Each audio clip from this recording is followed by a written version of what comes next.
Coffee is for leaders.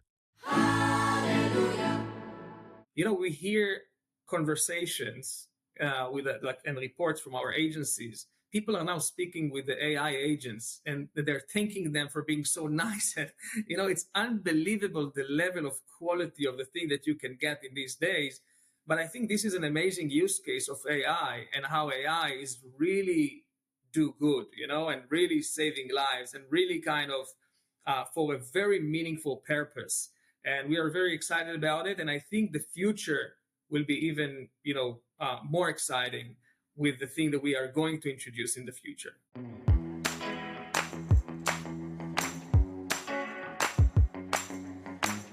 Welcome to the CEO.com show. My name is Clint Betts. Today we're talking to Amir, who is the founder, chairman, and CEO of Carbyne, a global pioneer in mission-critical technologies and a distinguished member at Forbes Council. Amir has repeatedly demonstrated his capabilities as a transformational leader, combining business acumen with strong financial discipline, deep operational insights, and organizational management.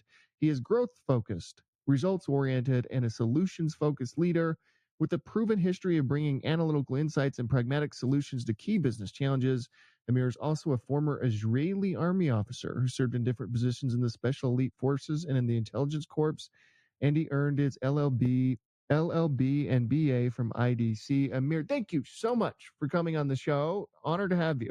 Thank you very much. Pleasure to be here. So tell us about Carbyne and how you came to found the company and become the chairman and CEO. So, as every tech company, it's a start with a need. So I was 7 p.m. on the beach in Tel Aviv, and I've been robbed by 3 people. This is a true story. And I tried to call for the first time in my life to 911, to emergency services. And you would probably imagine when you dial to emergency services that they know all about you and drones will come and it will be an amazing experience, but it was exactly the opposite. I had to provide so much information from my name, mobile number, my exact location, what is going on.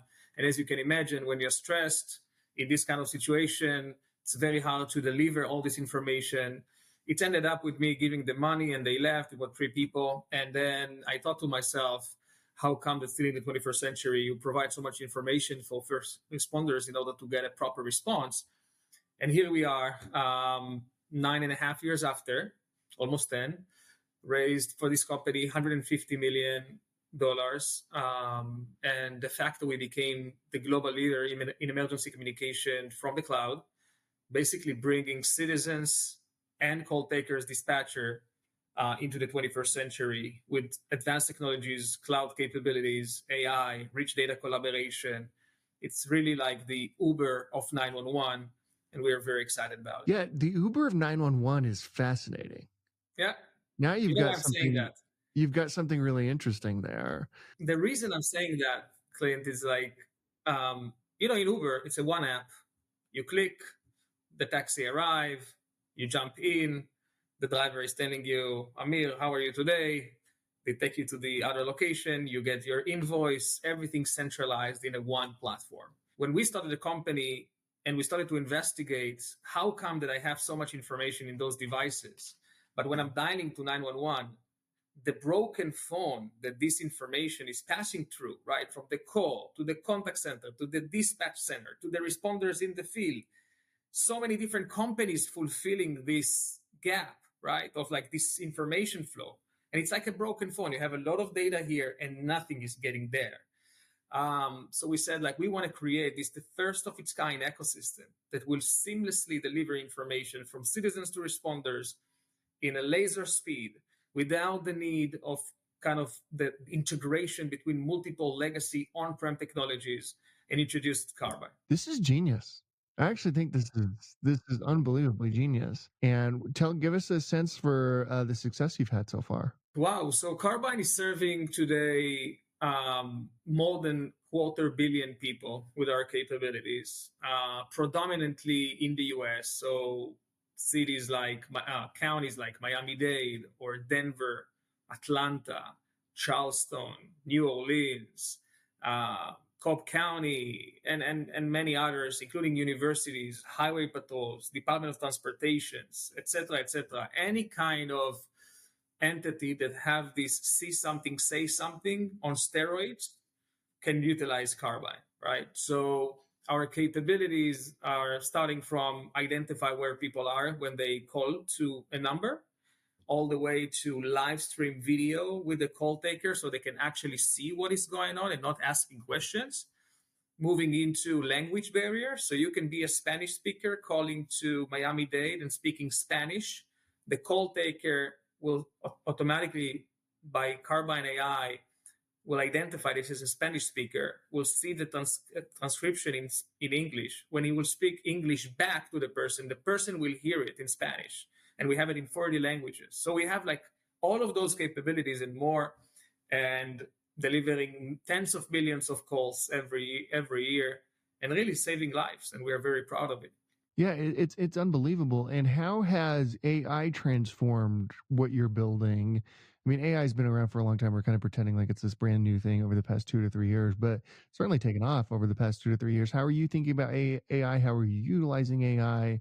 And how has it helped the growth of the company? You know, when we started like Carbyne, we realized that one of the big challenges of this industry is that everything is on-prem, and we were pushing for the cloud for so long, and then COVID came and it accelerated everything. And now everybody wants cloud, everybody wants Carbyne, and it's become like a commodity cloud in 911. Same thing is happening with AI. When we introduced AI to the market 2.5 years ago, this was like, we don't need it really. We are okay with addressing our KPIs. But then staffing challenges are starting now in 911 because people or agencies are reporting that it's hard to recruit. And agencies that we work with reporting 25% headcount currently missing to address the 911 volume of calls. So if you don't have the amount of people that you need and call volume is going up, the only way that you can address people waiting on the queue, right, and waiting time going up is with agentic AI that is basically going into the queue and starting to ask questions about what are you waiting for, what do you need, and how can we help you, and starting to prioritize certain things. We have things like if you have a big accident on a highway, and now you have a lot of people calling on the same event. We have a technology with AI that can recognize in real time that a lot of people are calling about the same event because we have transcription and we know what people are calling about. And we can say, are you calling about the red car accident, Are you injured? If you say no, thank you very much. Would you like to wait on the line? Yes, but we're going to put him in a priority queue. If you say yes, we're going to put him in a high priority queue, etc., etc. We are doing same thing with admin line. And a lot of calls to 911 are calls about, hey, this parking is going to be open today at 9 p.m., but this is not an emergency call. Or can I carry my gun to a specific event? Yes. So we are taking all those calls automatically by identifying that this is not an emergency call and having agentic AI taking those calls and communicating with the citizens like a human and open a ticket at a certain departments and basically functioning like a human, but making sure that the real emergencies are attended by real people while all the other things that are low priority attended by AI and sophisticated agents that we have built. This is like the Minority Report, man. Has anybody ever mentioned that to you? Like you can kind of figure out crimes even before they happen. That's right. And you would be surprised, and again, as you said, AI is not new. Like it's every day, things are progressing so fast now. We hear conversations and reports from our agencies. People are now speaking with the AI agents and they're thanking them for being so nice. And, it's unbelievable the level of quality of the thing that you can get in these days. But I think this is an amazing use case of AI and how AI is really do good, and really saving lives and really kind of for a very meaningful purpose. And we are very excited about it. And I think the future will be even, more exciting with the thing that we are going to introduce in the future. Well, the interesting thing about what you're doing is like you're building towards a point where you could push a button, like say you're getting robbed, right? You could push a button on your phone, the app, all that stuff. It'd be cool if it was just like immediately recording everything that was happening, and like the AI was interpreting that so that they were like, "Oh, this guy's getting robbed right now." We have all of his information because he pushed the button or whatever, right? And you really could get to a point where humans aren't even needed except for to show up and take out the criminal, which is really interesting. I will tell you more than that. Think about, we're not working only in the US. We're working in places like Colombia and Mexico. And I don't know if you've been in Latin America, but those are pretty crowded countries where traffic can be disaster. And people can wait for an ambulance for like 45 minutes because it's just stuck in traffic at 5 p.m. There is a new concept now developed on drones as first responder. So if we can identify certain events that are not necessarily we need to send first responder to the field. We just need to understand what's going on and communicate remotely with the people on scene, right? Those things are happening today, so we can launch drone and first responder to an event that can get to every point in my city in 2 minutes instead of waiting certain times. In the future, you will be able to understand that someone is needing like a CPR now on the floor, and you're going to have drones with defibrillators that I can, with a one click, dispatch to the location. So I don't need to wait for an ambulance and I can save lives, right? What about like IoT becoming smarter? I have Alexa in my apartment, right? Alexa is listening to everything, understand what's going on. If someone is breaking into my apartment, Alexa will be able to place a call to 911 because we have the location of the Alexa, the voice of the Alexa, and everything can be streamlined automatically. So the future is super connected. Emergency will be solved, as you said, with or without humans. But, we hope to save as much as lives as possible. And, we're progressing. Dude, you're blowing my mind, actually. Like, this is an incredible product. Who are you selling to? Are you selling to like local governments, local law enforcement agencies? What is that process like? 95% of our customers today are state and local governments, PDs, counties, cities. Those are the primary buyers of our capabilities. We did started to sell to enterprises or mission critical like entities, like the third largest railroad company in the US is now utilizing Carbyne solution for a see something, say something approach. Like you're in the train, you see violence, you call 911 or you call a dedicated number.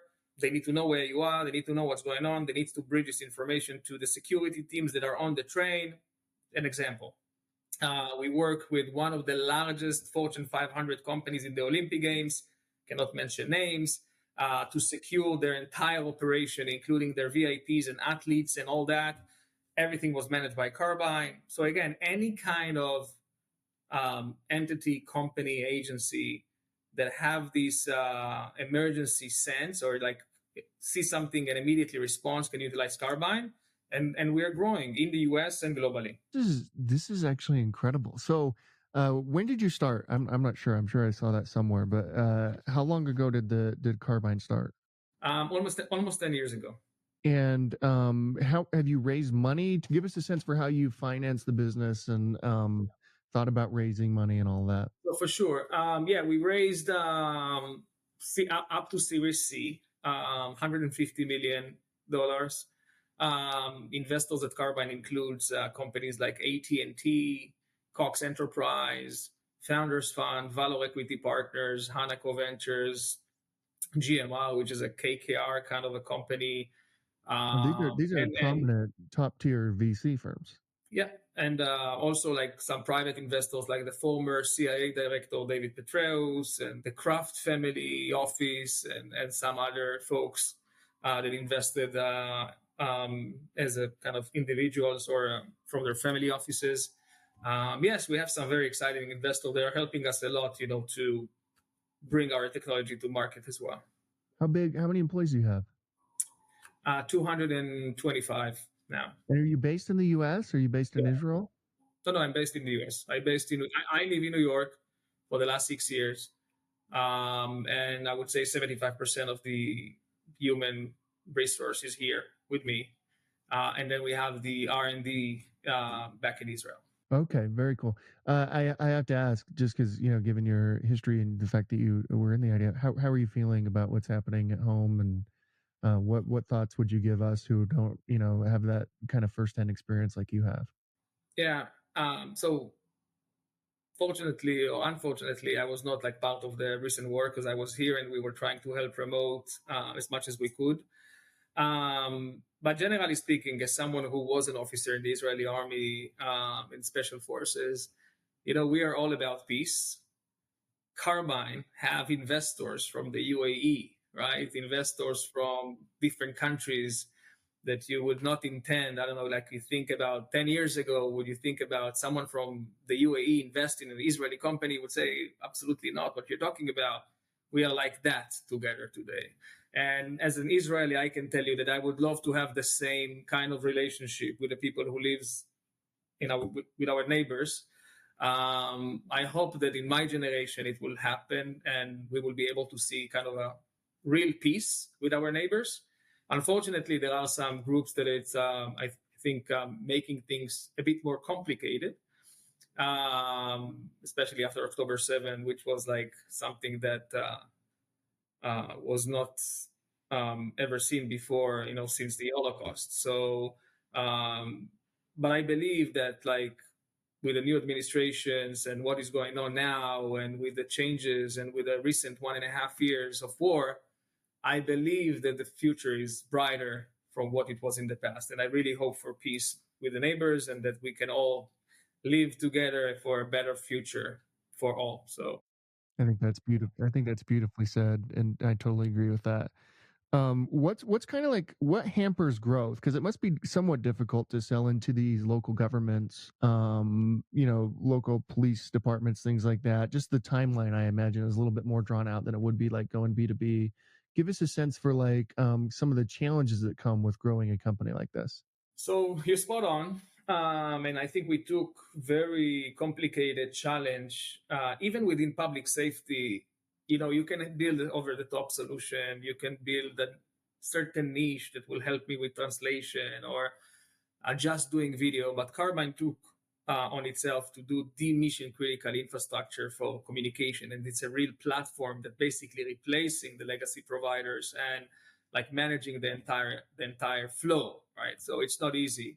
And it's not only about the product market fit, it's about the brand market fit and the trust and the credibility. And it took us a lot of time to penetrate into this market. But once you penetrate it, the fact that the budgets are there and they're spending money on something that you're saying, hey, I'm going to give you a Tesla and the price of a legacy car, right? Say, of course, I will take it. Why not, right? It's becoming more and more easier because the network effect is amazing. But you need to survive this journey from 0 to 1, which is longer than a selling like to a B2B kind of regular enterprise SaaS business. So definitely not easy. I can tell you that in these days, because of the network effect, the land and expand is much, much faster. And we are seeing like conversions from first meeting to close getting like much, much faster, like 6 months from first meeting to close a deal. And we are leveraging our partners like AT&T and Tyler Technologies and Cox Enterprise and some other big players that we are leveraging their procurement vehicles in order to get into the account and close deal faster.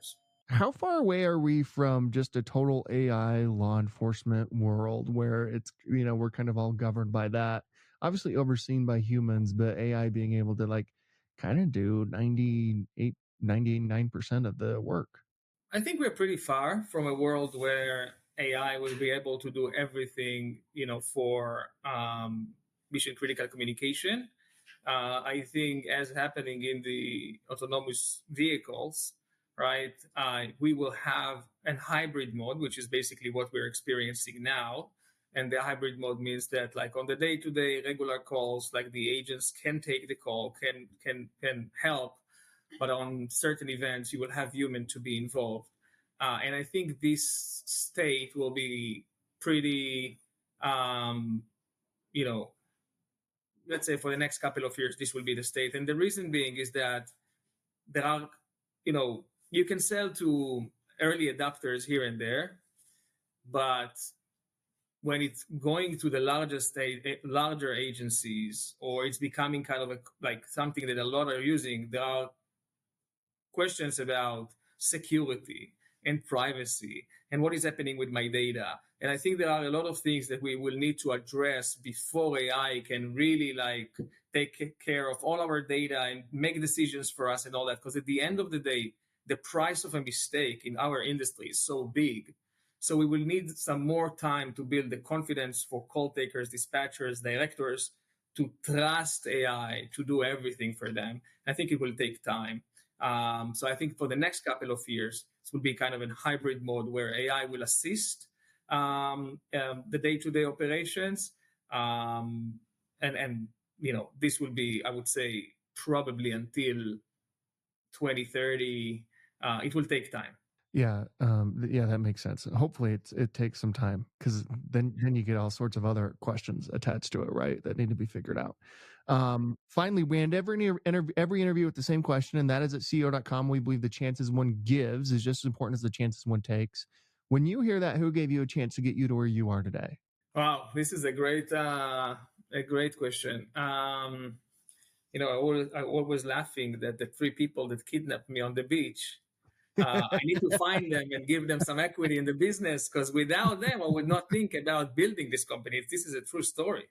So think about it. This was an event, was not that severe, right? Like nothing happened to me. I just had to give them, I don't know, $50 or something like that.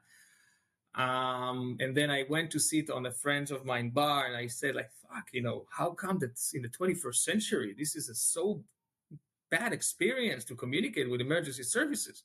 And at the time, I did consultancy with a kind of a second stream company that we were dealing with like live streaming and kind of rich data collaboration. And I said, if I had these kind of capabilities in my event, this would be like slam dunk. So I would say they kind of, opened my mind to something like that. But I think this is probably will be it. And I would say the cliche, my wife that supported me throughout the journey, but it's true. No, you turned a negative into a real societal positive, which is incredible. Yeah. Amir, thank you so much for coming on. Seriously, honor to have you, and let's have you back in as you continue to progress here. Thank you very much, and I really appreciate the time. Thank you.